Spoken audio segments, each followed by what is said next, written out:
All right, and we're on. Hey, this is the Genesee County Compassion Club show. Back in the studio at allpointstv.com. We're rocking today. How's it going, gentlemen? It's going good. Good. To my left, I have Mr. Eric Gunnels. To my right, I have Mr. Theo Gantos. We're ready to rock. These gentlemen are both candidates for trustee position in Thetford Township. So I'm excited to have them in the studio today. We're going to talk a little bit about their views, positions that they're running for, and get you guys informed. Primaries are coming up August 2nd, so I want to make sure that we're ready to go. I've got some news and information I want to share with you. I feel naked today without my headphones.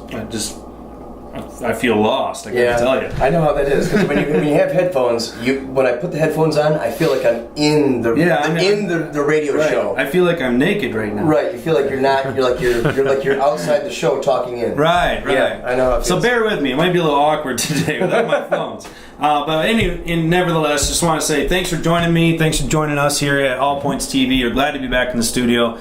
Man, it is summertime. We are all sweating it out, and I know the AC units are working overtime. This would be my tip to you this week. If you haven't checked your AC unit, go home, pull the cover off, get out the garden hose, and give it a rinse. All right? Because if you haven't done it, you can't remember the last time you did it. It's worse than your gutters. All right? And it will burn it up. And I'm talking to you from experience, okay? All right, next subject.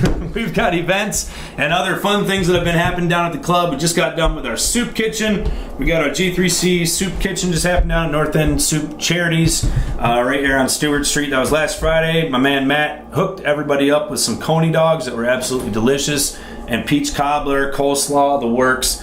Everybody was very happy. I know we served quite a few meals with a lot of smiles, and we gave them seconds. So, and a lot of you guys at the club got the benefit from that.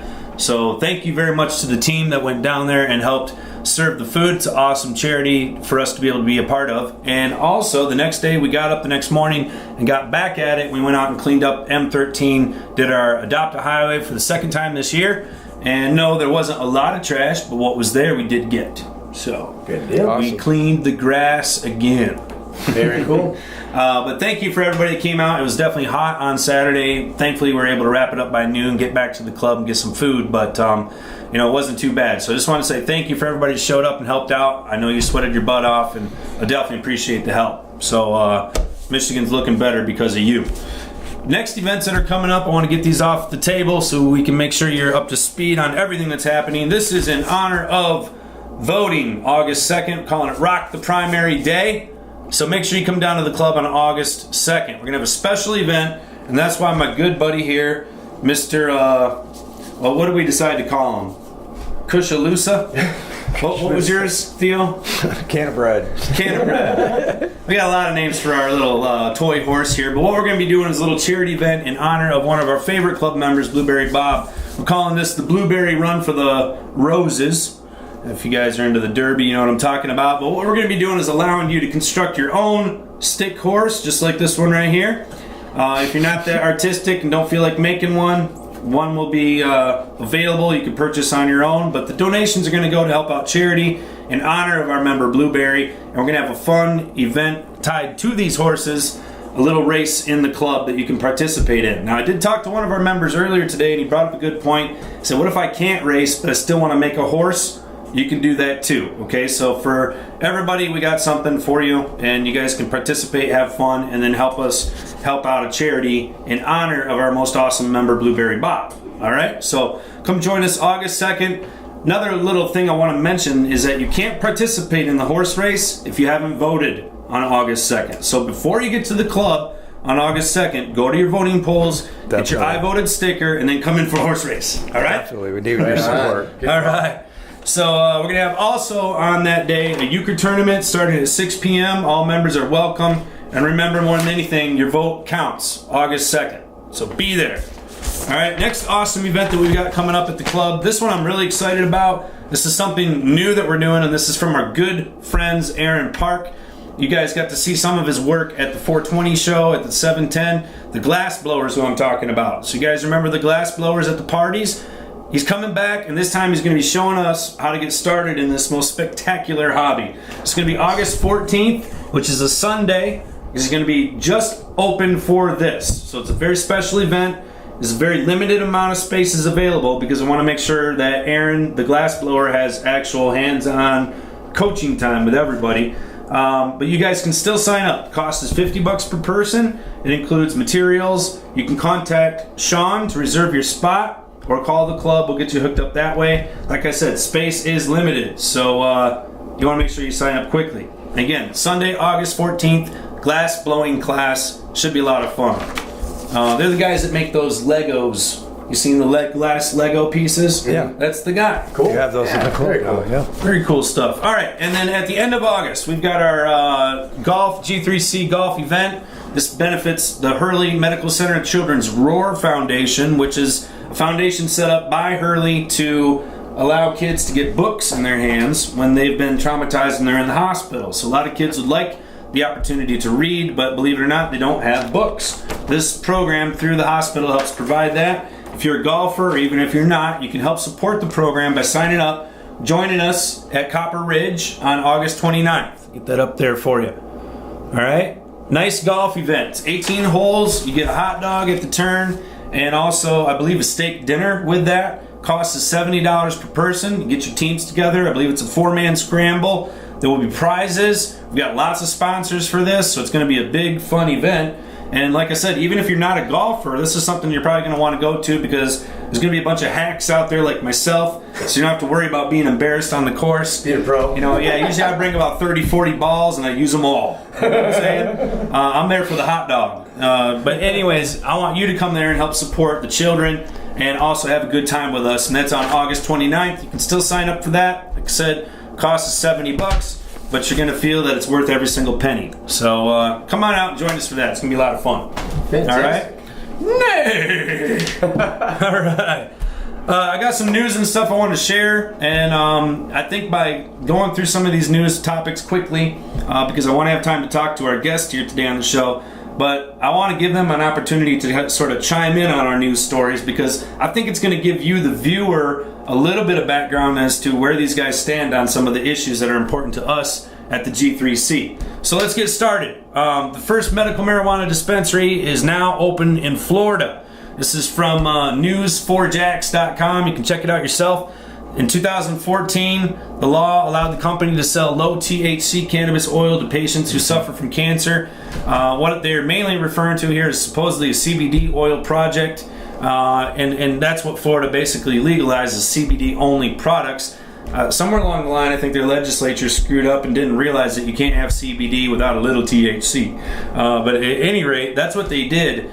As of last week, only 15 doctors in the state have signed up to actually even order the low THC products. Obviously the program was approved back in 2014. So it's having trouble getting going. They're talking about this first dispensary opening up in Tallahassee. So it's actually a brick and mortar storefront. And this company that is doing it is known as I'll try not to butcher this, Truly Leave. Something like that. That's the name of the company. So, but they got state approval to open up, so this is all state sanctioned stuff. Obviously, the only thing that they're allowed to have on the shelf really is CBD oil. So, kind of a limited selection of products there, but nevertheless, at least there's a place where some patients who need this stuff can get it. So I think that's a positive. On the downside, it's kind of like, getting a s'more and all you got was a little tiny corner of the graham cracker. But you said we were going to have s'mores. Right. You know what I mean? Right, it's not really medical marijuana if you don't have the flowers and everything else that goes with the plant. I mean, there's a lot of conditions, like you were saying, that need the THC as well. Some of the neurological conditions they're saying need a little bit of THC along with CBD. Well, and I think of it as a caregiver myself, being, when you can't really grow cannabis. No. And only get CBD out of it. Correct. Right. There's no strain, even Charlotte's Web, the one that they talk about being a high CBD strain, has a lot of different cannabinoids in it. Sure. It might be low on the THC side, sure. But it has 1%. A heck of a lot of other ones. You know what I mean? I'm a caregiver, and I grow a Canatonic number 4, and that tested out at the G's lab there at 12.72% CBD, but I had a 0.8% THC. So that, by Florida law, that would technically qualify. Here's the thing about that, though, is if he takes that flower and concentrates it into oil, that 1% is going to go anywhere from 5 to 10%. Right, even a 0.8% is going to climb. Exactly, it's going to climb. Exactly. So I'm a little confused on how the Florida legislature seemed to, understand their own science. Maybe they didn't even bother looking at science, which is probably what they ended up doing, and they just pushed it through. But at any rate, that's what it is. They just listen to the so-called experts that tell them, yeah, this is a good idea, go ahead and vote for this bill, and that's here's your check. Right. And that's how it goes. All right. That's a good reason why you need to logically look at these laws and not just take outside experts at their word. Right. Yeah. Because they may have an agenda. Like read the law? Right. Well, they may have an agenda of their own. Right. Like read the law before you pass it? Read the law before you pass it. That's a given. That's a given. No, but I mean, do the research too. I don't think that's a given anymore. It's not a given. Well, and I also don't like the fact that our laws come so wordy now that when someone says, oh, we're going to pass, I'll give an example, like an international building code that we passed in our township, but it's 700 pages long. I don't really feel like reading 700 pages. You're paid to read. No, I know that, but I don't feel like reading 700 pages of I understand. Back and forth building codes. When really I'm looking when I'd rather have someone isolate me. Okay, these are the only. You need like a one-page summary. Right, one page summary of some bullet points. Right, and I want to see the bullet points of like the right of entry clause. You know what I mean? I want to know what that entails. You know what I mean? How far does that go? How would an officer interpret that if they're handed this law and said, oh hey, it's got under here in section of blah blah blah, it's got a right of entry clause. Well, what does that mean? How do we interpret that? You know what I mean? What does the officer see that as? Well, does that give them the right to right? And so a lot of those laws are written by attorneys, and you need an attorney to interpret the law. Well, and so how are you supposed to do that as a legislator? Right. Number one, you don't even have time to read 700 pages. Right. Exactly. Number two, even if I did, I most likely wouldn't even catch the important stuff that even needs to be. Or you may interpret it differently. I may not even understand how it's interpreted. I may look at it and go, oh, well, certainly that would not apply or would not exceed the constitutional mandate of the Fourth Amendment. But then again. Yeah. Or you could have people what was it, Nancy Pelosi, that said, we need to pass the law in order to know what's in the law. Right. Yeah. Ridiculous. All right, next story here. That was a good point, though. I remember that. We got another story in Florida, and then, for those of you that don't know, Florida is still a battleground when it comes to medical marijuana. Right. They are, not settling with just the CBD only legislation that they have. They want to have regular medical marijuana be available, and I'm sure there's people there who would like to have it be full-on legalized for recreational purposes. At any rate, there is a battle going on right now in Florida. There's a campaign that's happening as well. I wanted to bring this story to light to help you understand how the 1% are affecting our outcomes in our lives. This is from Florida. This is a company called Publix, which is a supermarket chain in Florida. It actually was rated the most valuable and beloved company in the whole state not too long ago, and I guess it's in thanks to their delicious sandwiches. You can check this out on MiamiNewTimes.com if you'd like to. At any rate, the family that owns this, obviously probably pretty wealthy. The family's name is Carol Jenkins Barnett Family Trust. The trust donated $800,000 to Drug Free Florida. And basically this is expressly to be used in the campaign to kill any upcoming future legislation towards legalizing medical marijuana. Right. I think this is insane how our political system is allowed to operate, especially when it comes to PACs and political campaigns and so on and so forth. I think we need to have reform there. But the irony in this story that I do want to point out, and it's sad, I'm not trying to pick apart the owners here by any means, but the owner here, female owner by the name of Jenkins Barnett. She's the daughter of the founder, George Jenkins. She's worth approximately $1.8 billion.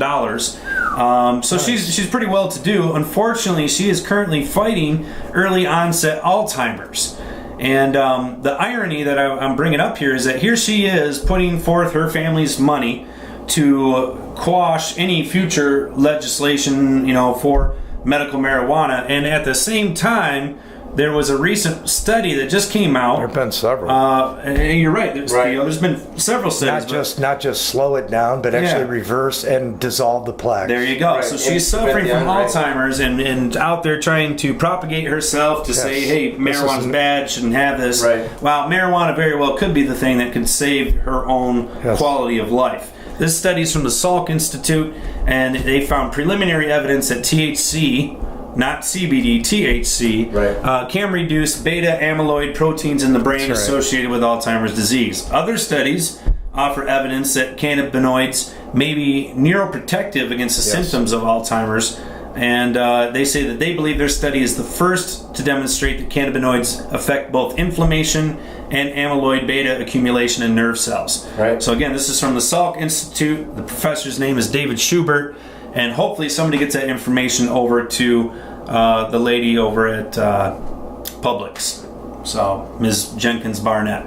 So I think that is a perfect picture of what's happening still in this country, is that after 70, almost 80 plus years of prohibition, propaganda, and lies, people are still blinded by them. And unfortunately, it happens to be a lot of the people that are in that 1% class. Right. Somebody like Ms. Barnett, or somebody like Sheldon Adelson, people who have incredible influence because of their enormous wealth, and yet they happen to be some of the most hard-headed, uneducated people doing the most damage. Thank you. Yep. You're absolutely right. Yeah. So, all right. On a more positive note, we're going to move away from Florida. You know what I'm saying?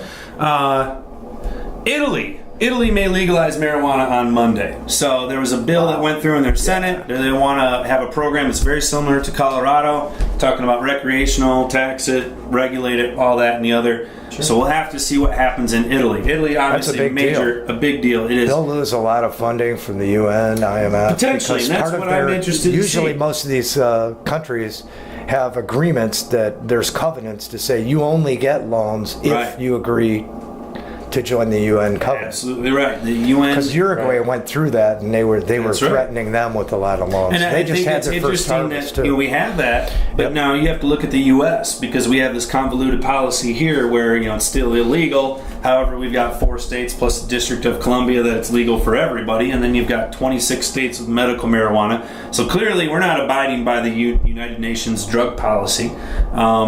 However, we haven't addressed that either. It's still federally prohibited. But we're not really looking to the IMF for loans. So we're most of the loaners. Right.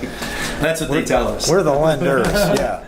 So good news. Hopefully Italy will get on the ball, make it happen. It'd be great. Awesome. They're obviously one of the major players in the EU. And I think stuff like this is definitely going to have a global impact should it go through. Yes. So good stuff. All right. This is from Colorado.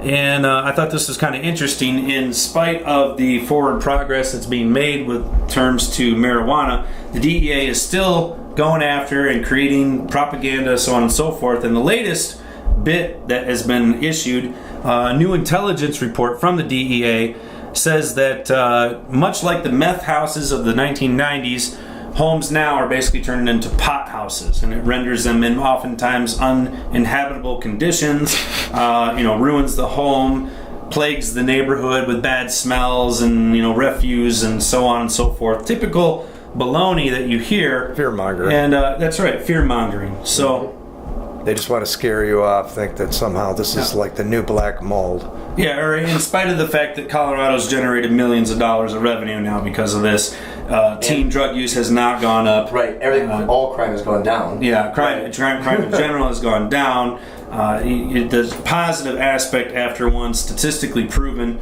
and yet the DEA is still finding time and money and resources to put forth reports like this. I don't know why, but it is.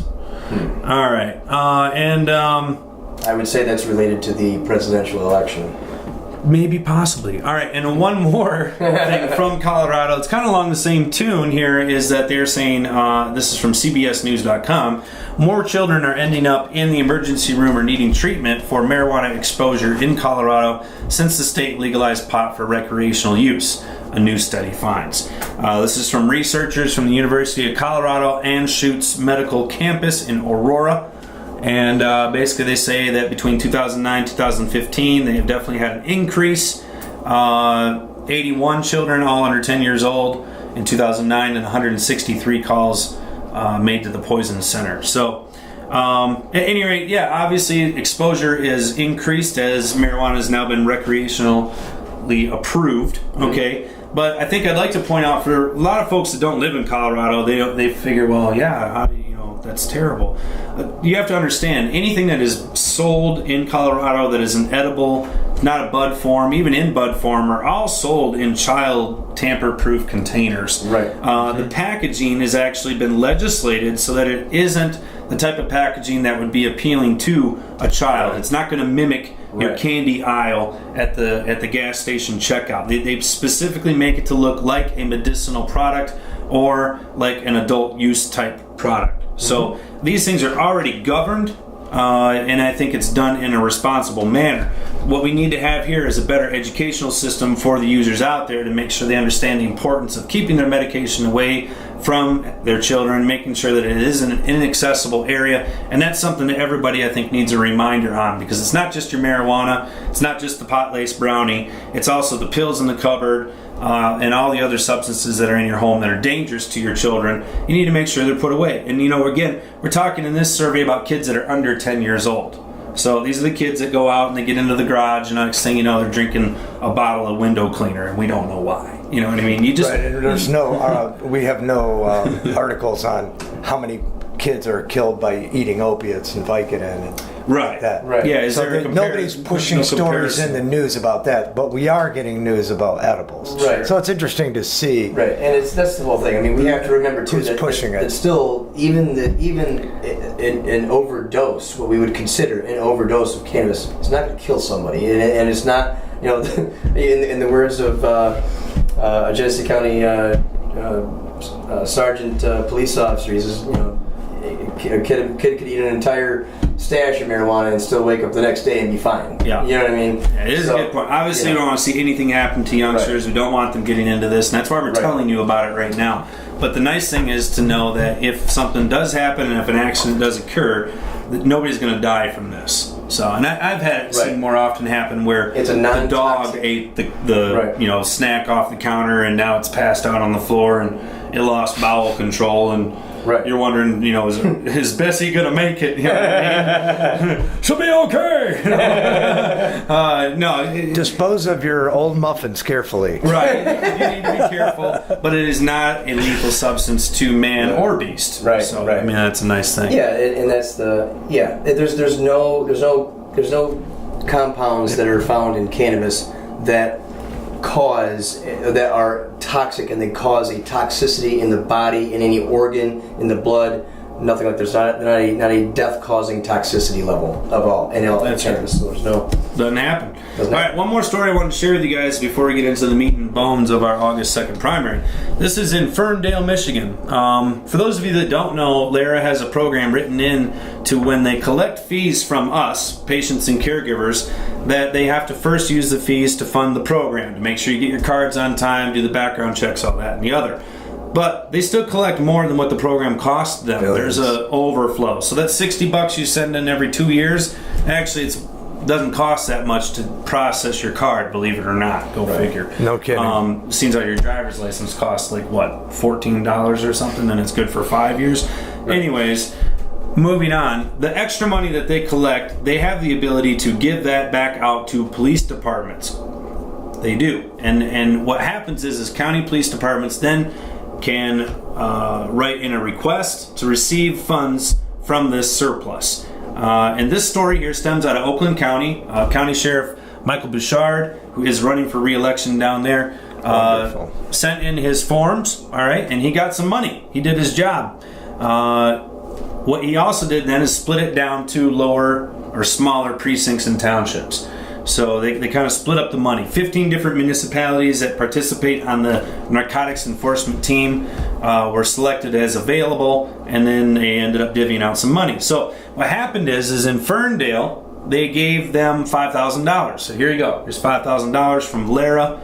And this is what happened. So this is from OaklandCounty115.com. You can check it out.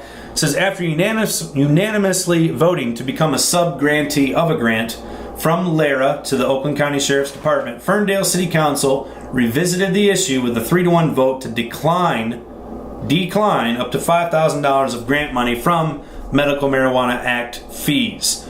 And as I stated, the article states, the money is collected by the state of Michigan from medical marijuana patient card holders as a fee that is used for the administration of the act. The state recently made the money available to counties to help cover the cost of enforcement of the act. I thought it was supposed to go to help. I thought it was education. Yeah, help education, but that's how it's being used. Good point. Oakland County is making funds available to the 15 municipalities that participate on their narcotics enforcement team if they choose to accept it. NET conducts investigations and arrests for all types of drugs from marijuana to heroin and meth, as well as illegal trafficking of prescription narcotics.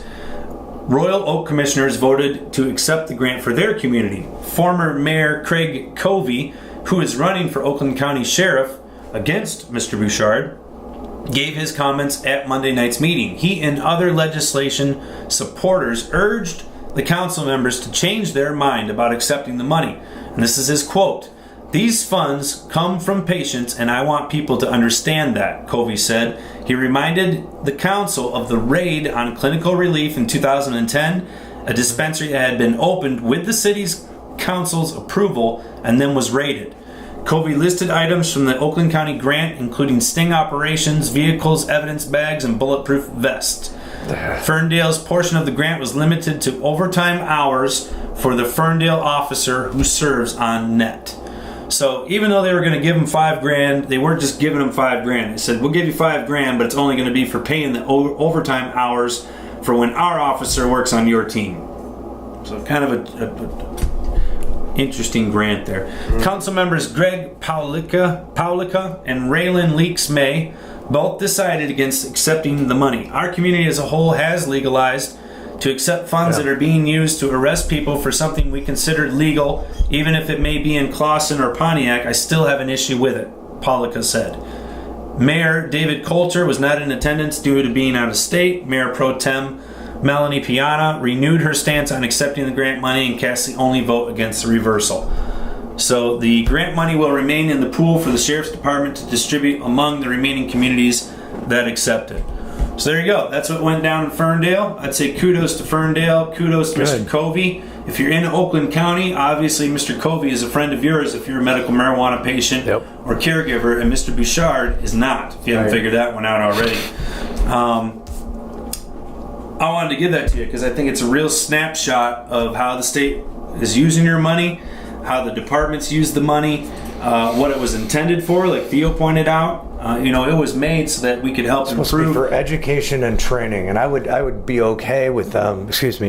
I would be okay with them, say, paying salaries while they go to training. But I'd like to have officers have access to patients, different types of patients, and hear about different ways that they enjoy and what to look for and what their concerns are as far as the safety and issues. Well, I would also like to extend that too, like I'd also like to extend that into an articulate form of saying what we don't want officers to do. I don't want to buy bullets and things. What we don't want you to mess with. Come on.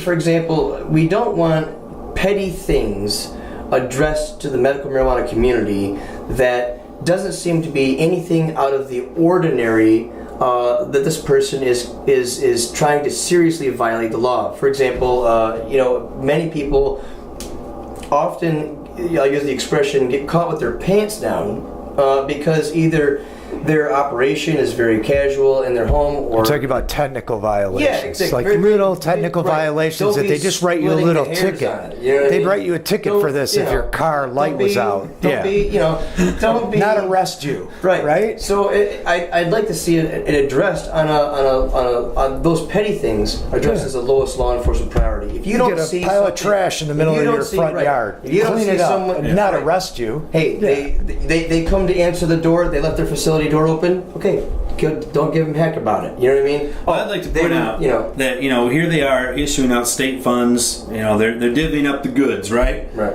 However, we've had this program here in Michigan since 2008, and there has yet to be one training meeting for any police department out there with regards to how do we ensure patients are being compliant, what does a compliant garden look like for a caregiver, what are patients' needs, what would you expect to see from someone who is legal. The only training that has been provided has been more of the same from the drug wars of how do we bust patients, how do we figure out what is illegal. And, you know, when you have a job as an officer to determine what's legal and what isn't, in some cases that may require detailed training to be able to find out what is right and what is wrong. And I'm sure that in all areas of other crime, they have extensive training for that. And this one, there seems to be no other side of the coin when it comes to providing this enrichment for our officers. So that was what this fund was. Job, that's what this was for. That was what it was for. They're using it to buy guns, pay overtime, bulletproof vest,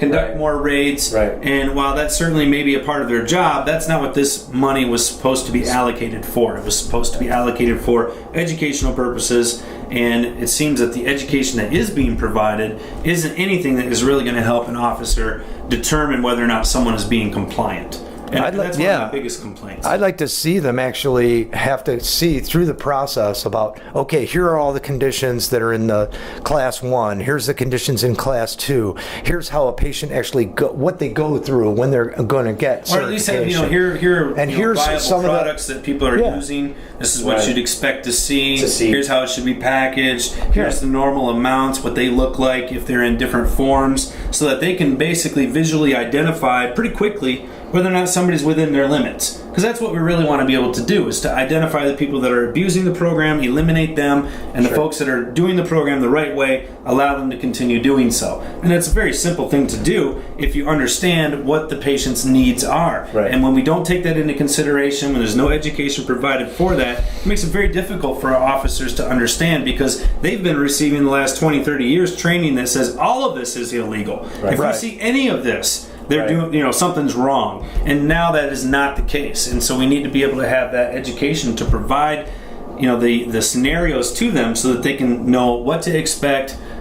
And now they're doing that. Now they're getting an idea. Most officers have seen grow rooms. They've seen patients' medications. So they've done that, but they've done it through the school of hard knocks. And unfortunately, that ends up making it, the patients end up paying the price for that. Because somebody ends up suffering. And we call them trial cases. We shouldn't be using people as guinee pigs. If we have a law, you either obey it or you're not, and you're going to be dealt with accordingly either way. So not just, let's see if fuzzbusters work, or radar guns or whatever it is. Well, maybe they could talk about some of the technical violations, how you work those out. Oh, somebody's over there playing. Oh, but these are clones, and try to explain to people. Okay, these don't have roots yet. Things like that. There's been nothing to do that. No. The only thing that we have seen is the opposite, which is everything's illegal. We can't do anything. Can't have this, can't have that.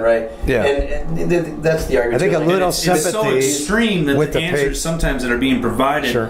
You have to recognize that that's not the right answer. Exactly. When someone says, the Carruthers decision, when officer says that you can't have a medical form, or you can't have a concentrated form, that's intellectually dishonest, especially to a parents that have children that use this, and you're telling them that they have to have their kids smoke instead of using a concentrate like they should be. Well, I can go to Georgia or Florida. I can't smoke a joint there, but I can go get the oil that's illegal here. So where's the logic in that? Doesn't make sense. So it's dishonest all the way around, and you haven't seen nothing yet. I mean, I gotta warn you, because Big Pharma is already out of the bag what their strategy is. If it gets descheduled or legalized, their whole point is to say, any kind of extract violates our patent, and that's making medicine. Then there's going to be an FDA crackdown. So you'll be able to smoke a joint, and that'll be it. That's their strategy. That's why you're probably right. That's why we're going to challenge it. Scary. So we have to fight back for our right to make our own medicine. No doubt. as long as it's done safely and it's respectfully for the patient, you're not hurting anyone, you're not creating a hazard, a flame hazard, or anything like that. Right. Then you, environmental hazard. right. Yeah, and I think that just maybe like, that's part of the training that they ought to receive. Okay, you may come into certain types of extraction situations. Here's the dangers involved. You don't want to come in guns blazing. You may blow stuff up. All that. It's like what you worry about, and then maybe even help to educate people who are growers or maybe making some of these violations too. If you don't have to go to jail just because they think that you're one plant over, we were arguing about that. And let's give people simple rules to follow, not 700 pages of, legal jargon that you've got to get around in order to maintain your legality. You got to retain an attorney. Right. Right. I mean, do you remember that? Do you remember that I believe it was 2013 or 2014. Do you remember when Lara changed their forms at the state? Yeah. Do you remember how radically different those forms were? We went from one, 2 they've pages changed to them 6. almost every year. And They've changed them every year now. God. Right. Just to Make sure you're change them. current. Yeah, my attorney. Make sure you're still using the website. So they can have a reason why to deny you. Right? I think it was Wendy, Theo's wife's attorney, and she looked at it and she goes, "My gosh," she goes, "This paperwork stresses me out." She's like, "I can't imagine what this would do to a patient." Sure, You know what I and mean? all those little tiny boxes. I have good and eyesight, You thank check God, the but wrong one, think and about all they that. will send it back. They will deny it. Right, and that's Or you don't put in enough money. You check this and now that. it's Now it's streamlined, 85. it's streamlined easy, way so- super easy. Yes. Big improvement on So that. Yeah. right. So give kudos to them for that. But we need to have. We don't need to make more epic, complicated rules on top of what we already had to try to trip people up. And I think that's what law enforcement's agenda is. They're trying to make more complex rules to try to trip people up and look for that "I got you" moment. Well, I don't want law enforcement looking for that. I mean, you pull someone over, they have a card, say thank you, have a nice day. You don't need to put the handcuffs on them, put them in the back seat, and then go through their car for an hour to see if you can find one little thing out of the card shouldn't be like a Right. free pass to play cat and mouse. Exactly, right. You saw the person has the card, it's valid, they paid their money to the state of Michigan, fine. Hand it back to them, say thank you, have a nice day. And that's really all they'd like the officer That's why to they don't have one blazing in their hand. You know Right. what I mean? And Yeah. that actually is our goal in Thetford Township. I was just One going of to the say, let's reasons talk why about Thetford Township. I'm running for trustee is because I want a police force that's responsive to the will of the people and protects patients' rights as well as Bill Schuette's position on things. So tell me, guys, what can you do on a township level to, what can you hope to do, on a township level to try to ensure safety for patients and caregivers? First of all, you cannot join FANG. You can fight that tooth and nail, And we did confront that. I mean, I wasn't even a meeting trustee, this and I was spring. fighting that. Fang wanted our township to pay about $8,000 for our township community to join, but without an epidemic of meth labs, which I asked my chief of police, in the history of the township, how many meth labs have you had, and he said 0. So I pay for a problem to I'm not right. Well, that's don't pay to remove a problem that isn't there. Right, and then there's a bigger picture here, which is that you guys got moonshiners? I know Thetford's out there. No, we're pretty countrified, but we have a lot of horses. We're laid back. No, but Do you have a moonshining problem you're not aware of? no, not that I'm aware of. But I mean, the current board did move, and I was not a part of the move on this to increase the taxes on the community of Thetford to pay for additional police and fire services. Now, I was against that vote, and I voted no on the tax increase, and I want my community residents to know that for purposes of re-election and because I stand by my vote.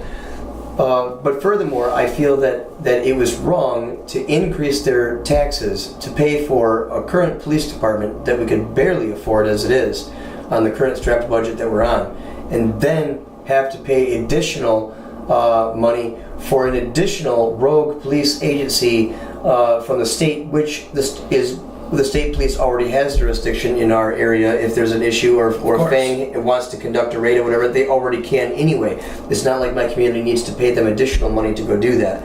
Furthermore, I also wanted to send a clear message to to Fang to let him know that, what they've been demonstrating to us in the Genesee County area is that their primary motive is medical marijuana, and I want to show them and demonstrate to them that I want their primary motive of medical marijuana to be deterred onto more serious crime, violent crime, or serious drug offenders. With the heroin epidemic that I've been told by multiple people that we have. M13 hypodermic needle right on the side of the road. Right. It was, what was really despicable to me about coming from the hospital. They came and gave us a pitch, though. They said, "Give us $8,000 and you'll get a share of the booty." Right. That's to me is quite odious. But since the recent, say you can get your $8,000 back if we steal it from your residence. But with the recent raids that have been going on all across the state of Michigan, from Gaylord to other locations, and even in the city of Clio, which is right next door, which is Thetford Township makes up a community of the Clio area. The last thing I want is for this to be a continuation of a pirating money grab by law enforcement. I want them to realize, I want them to respect the medical marijuana community. I want them to leave us alone and understand that we have to have a level of operating commerce with the medical marijuana community to deter crime, to reduce crime. And these are the reasons and how crime is reduced by not making things illegal that the community and the public does not want them to be. Period. You can't sit there and make a policy that governs private public morality issues or personal uses on things that people do in their privacy. I'll make it even simpler than that. I just don't want policing for profit. There you go. They can't go into business for themselves. Right. They respond to the people. There you go. That's a better way of putting it. Curbing this, I think, and what can we do at a local level? You asked the question, what can we do at a local level? The Board of Trustees essentially is, and in this case, in Thetford Township's case, we have a 7-member board. Whether it's the supervisor, the clerk, the treasurer, or the 4 trustees, they all have an equal vote when it comes to spending the community's money. This is what you can do in a local community. If you choose to run for public office, if you are elected to public office, you can simply educate the current board that of your colleagues and show and demonstrate by a manner of science and statistics that money should be spent on other things. That to spend that money on victimless type crimes and so forth is only creating more problems and hostility in the community, and you only perpetuate increased crimes when you try to make something illegal that the community wants to have and have access to in terms of commerce. So that being said, the Board of Trustees is essentially any police department or any fire departments or any employee that works for the township. They are the designated bosses. That's it, bottom line. They're the bosses of those departments and of those individuals.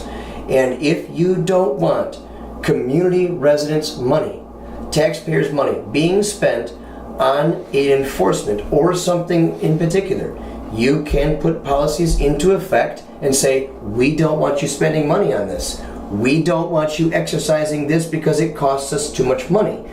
And you simply direct, and you can do this by a couple different measures, either a lowest law enforcement priority, agenda, or resolution, or ordinance. These are just words fancy words that describe local level laws. And you put them into effect and you give guidance and direction to a department, whether that be a police department, a building department, a fire department, or any other department of your community that works and draws those taxpayer dollars. Because remember, it's those people, it's those community residents who you have to answer to. If a department is specific to a resident or community, then you have to answer to that community. And that's just what I think should be done. And I think overall, the government recently, in the recent decade of our society, government has been way far too invasive in our personal lives, and we need to curb that back. I'm talking about our building code laws. I'm talking about everything from child support payment laws. I had a resident, the other day, telling me specifically, he's like, I think that the child support laws are really messed up in this country, and I don't think they help me or anybody else. I know other people that have been affected by that negatively. I think that we need a criminal justice system reform. I think that also needs to be a part of it. We need to reform everybody from Child Protective Services to any extension of law enforcement that works in to the laboratories that analyze data coming back to these departments. Michael Comorn, case example, Michael Comorn already sued the Michigan State Crime Lab for falsifying evidence against medical marijuana patients and caregivers. It's a classic example of how a problem was not addressed quick enough, and how education, like you're saying with the spending of our money, education was not put into properly the criminal justice system to educate them to not misappropriate funds and to not mismanage money and to not spend it on frivolous things such as victimless crimes and that kind of stupid We're just things. sticking people in jail. It's just that I just don't see how it's moral to take money from patients who are sick. In a lot of cases, there's some very sick patients out there. And it seems like people have no compassion when they go to that level, and they think, oh, we'll just take the same money from your fees and we'll use it to put people in jail. Right. It's a continuous perpetuation of a cycle that I'd like to see walking a mile in their shoes as part of the education. And I would learn what they go through, learn what some of the patients have to do, different ways of ingestion, what they run up against with trying to get a safe transfer, what they worry about. Oh, I'm trying to get out of my car. I have a hard time walking. I could get. I don't want to get. Maybe they have an elderly, family member, someone like that. That all of a sudden now they're put in the position where they have cancer, they're going through chemo, and they need medical marijuana to get through that. Where do I go? Where do I go? What do I do? You know what I mean? And so I think that you're right, Theo. A lot of times it has to be that first person experience to make them realize, that's why you need to do this, or that's why we need to have these other forms. You were talking about the lady, the Publix owner with early onset Alzheimer's. So there you go. The sand. Nothing gets personal like it came to my family, or it came to me, or I got to see it. And here's another classic example. I know an officer pulled over a resident in my community that did not have their medical marijuana. They had a medical marijuana card, but they did not have their medical marijuana properly stored in the trunk or in a way unaccessible. Violating the transport law. Violated the transport law. Now, first of all, I've already spoken to multiple attorneys on this. That transport law seems to be unconstitutional at face value, simply because our act provides a protection for simple possession, and that really seems. It's really in bad faith. I think it's a lot of interpretation there, because it's saying inaccessible. Right. So I don't have to keep my Vicodin. Inaccessible necessarily. I don't keep my Vicodin. It's one thing to have your vape pen sitting in your cup holder. Right. It's another to have a bag of weed, in your console. Right. You know what I mean? With the flowers. Right. I'm talking about flowers in a bag in your console. Obviously. That's not accessible. It needs to be broken up. It's got to be rolled. There's a lot of things that got to happen before you just, get that bud ingested. But to an officer, you can get your hands on it. It's accessible. Right. And I think you're right. That's probably going to be an attorney battle somewhere down the road where they start to fight about what does the word accessible mean. It's just technical violations that can be created. $10,000 later. It's just mining people for money. It's thousands of dollars for that case. And this individual that he happened to pull over is a very handicapped person with a very limited ability to walk. So I can see how the transport law is become cumbersome to that patient. At the same time, I can consider our elderly to be just as cumbersome to our elderly, who oftentimes would not think to go, well, I better put this in my trunk, or grandma and grandpa constantly put it in the. I know it's not existent in law. But in practice, sometimes common sense. Well, sure. And it's just common sense on the patient side, or caregiver side, but also common sense on the officer side. I don't want to see a police officer pulling over grandma and giving her a hard time in a ticket, and she's going to go fight this in court, blah blah blah, all because she had an improper transport. And usually that's not the case. It's not going to be grandma. Right. It's going to be the 30-year-old male who may or may not have blah blah blah. Or the 21-year-old caregiver. Yeah, that's we have a doctor for the patient. So I think the bottom line is you have to protect yourself. You know what I mean? And unfortunately, right now we are in that aggressive state of we have still in the police departments trying to we are in the aggressive state of drug war. They're trying to generate policing for profit, whatever you want. We want to have police present, no doubt about it. Most people agree with that, but we also want to have it done through the original premise of what they exist for, which is protect and serve. Right. And I think that that's where we need to get back to, not just for marijuana, but as a country and just about every kind of aspect when it comes to dealing with law enforcement. Obviously, we need to have a respect for it as civilians, but also officers and cops have to have respect for civilians as well. Absolutely. It's a two-way street. It is a two-way street. But I think we also need to curb our laws. The money thing is really sort of corrupted. Yes, because purpose of we have another, Jeremy. We have another. There's another concept. It prompts law enforcement to pursue further avenues. Right, and that's where we need to take that out of there. Our police do not need to be salesmen and trying to work for commission or a quota motive, or whatever it is. I mean, our police departments and fire and emergency personnel. I don't want to see them in business for themselves. That was the biggest. Right, we don't need to have a PFS sort of mentality. We need to have them be taken care of appropriately, comfortably, and so that they can do their jobs effectively. You know what I mean? You do not want a police officer out there who's stressed about making his mortgage payment. Precisely. And he's out there trying to protect your life. Right. That's not where you want somebody at. You do not want a fireman. You do not want those people stressed out. Can't get to the fire station because his car is broke down and he can't afford to get it fixed. Exactly. So there's some obvious things here that we got to deal with as a society, and it's not just people to blame. It's policies as well. Policy. That's what I'm getting at. One other thing, Eric. Go ahead. Just a second. Go ahead. There is a doctrine in this country called equal protection under the law. And it seems to me that one of the things that makes this transport law unconstitutional and despicable to a lot of people is that people with Vicodin or insulin can carry that in their car. Oh, yeah. That's a different type of medication, and we're being discriminated and singled out. Right, we have to wear the M already because we have to carry the card. So we already wear you got to wear these shirts. Right. Yeah, the shirt wears a badge of honor. No, but and that's one also. But you're right. We are discriminated. We're singled out. Yeah, so it's a violation of equal protection. At some point, we're even discriminated below alcohol, which is a recreational substance. And that seems insulting to me that I can go to the store. You're more responsible if you're drunk. I'm right. I was at. Well, at least you're not high. I was at vomited. Well, they want to fix that with roadside. They think roadside testing will make that. Okay, it's a whole nother. Again, my policy. One thing. My thing is with policies that we also need to have policies readdressed so that we minimize the interaction with law enforcement and the community. Because I think we've gotten too far with these laws being invasive into people's lives that we're shoving law enforcement up in people's faces too much.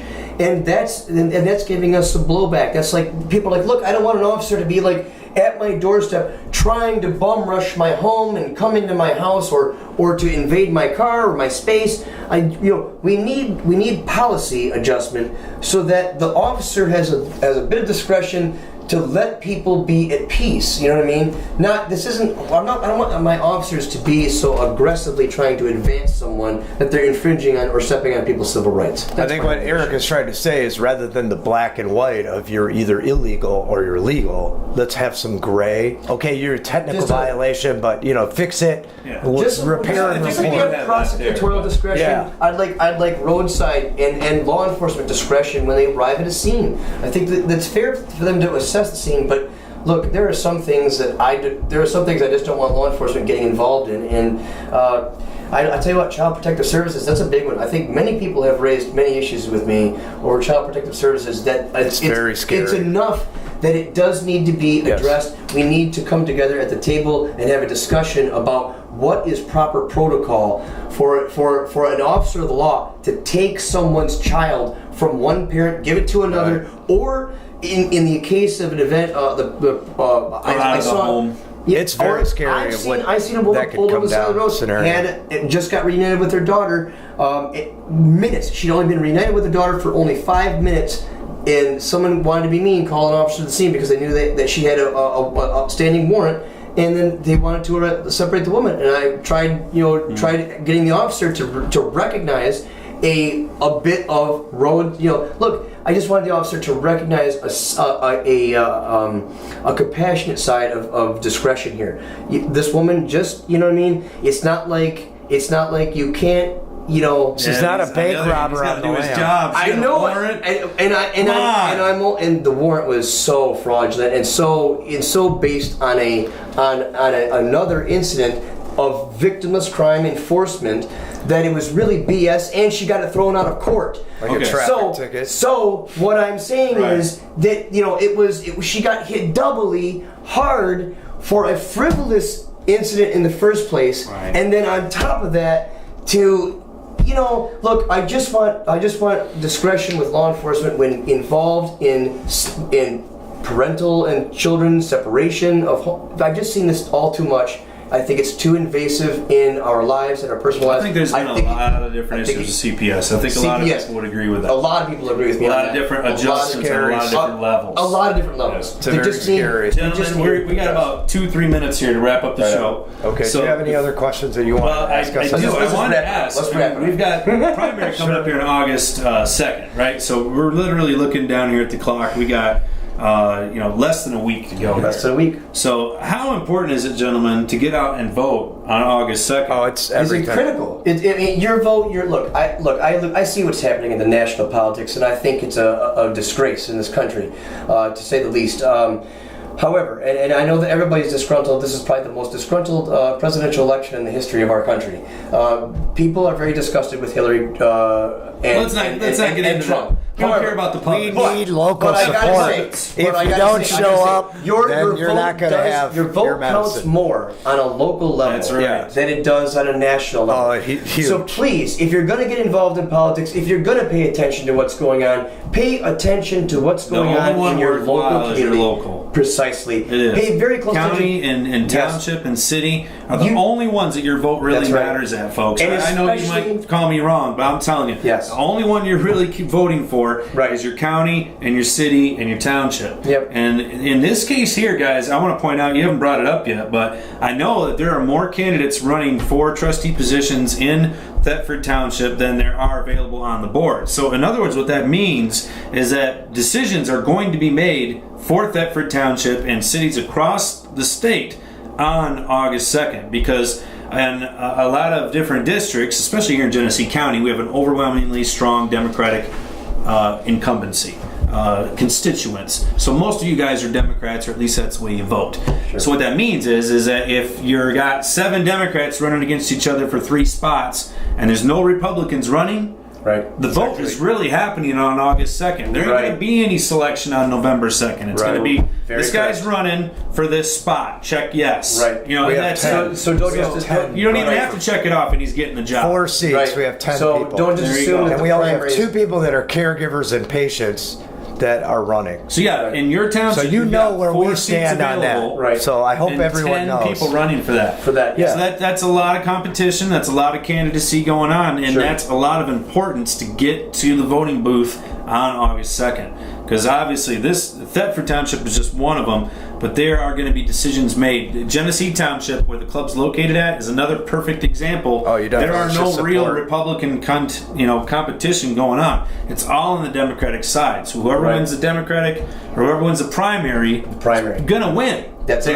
In fact, in a sense, they've won. Right. It's over. Exactly. Jeremy, are there any members that are running for trustee in We Genesee? have a couple different people I'd mentioned. Steve Myers for Genesee Township supervisor position. And then we also have Daniel Ishu running for Genesee Township trustee position. I could mention also, I believe his name is Adam Thrash, running for supervisor position in Richfield Township. So that's kind of like boom, boom, boom, right across the top of the county here. Sure. And you may have other candidates out there that you're aware of that are more open-minded, friendly to our causes, if you will. Good people that we want to support. Right. Tell your friends about them. Tell your family about them, and encourage each other to get out there on August 2nd. Only takes a minute. That's right. Not going to be very many people there, I promise you that. but the votes do count, and because there's not very many people there, the votes count even more. Even more. Definitely, even we more. need to. And it's- yeah, There right. will be Remember, people 3 decided- G's. 3 yeah. G's for Thetford. 3 G's. 3 Gs. Gantos, Gunnels, and Gary Stevens. Gary there Stevens you for go. supervisor. Yeah. Okay, Gary Stevens for supervisor in Yep. Thetford Township. Yep. Okay, And so, we have all of our posters up at the club, too. cool. Yeah, I know we've got a lot of information down at the G3C. If you're looking to talk to somebody in particular, get a hold of Chelsea. She's got a We'll be walking abundance of through. information. We'll be walking through, meeting And- people. Awesome. So, I mean, obviously, you can tell these guys are members of the G and have been for a long time. But Long supporter. these are the right kind of guys you want to have in office. People that are willing to listen, number one, and number two, willing to take direction from their constituency. And, you know, that is a real gem in today's politics. It is. So, It is. Gentlemen, thanks for joining me on the show it's today. great. Thanks great for to having have you us. here at allpointstv.com. John, thanks for making it happen back in the studio here. We love being here, and we love having you guys join us as well. So thanks for joining us on the Genesee County Compassion Club show. Don't forget the horse race coming up August 2nd. Get out and vote. Blueberry Run for the Roses. That's right. Run for the roses. Love you guys. Have a good week. Catch you later.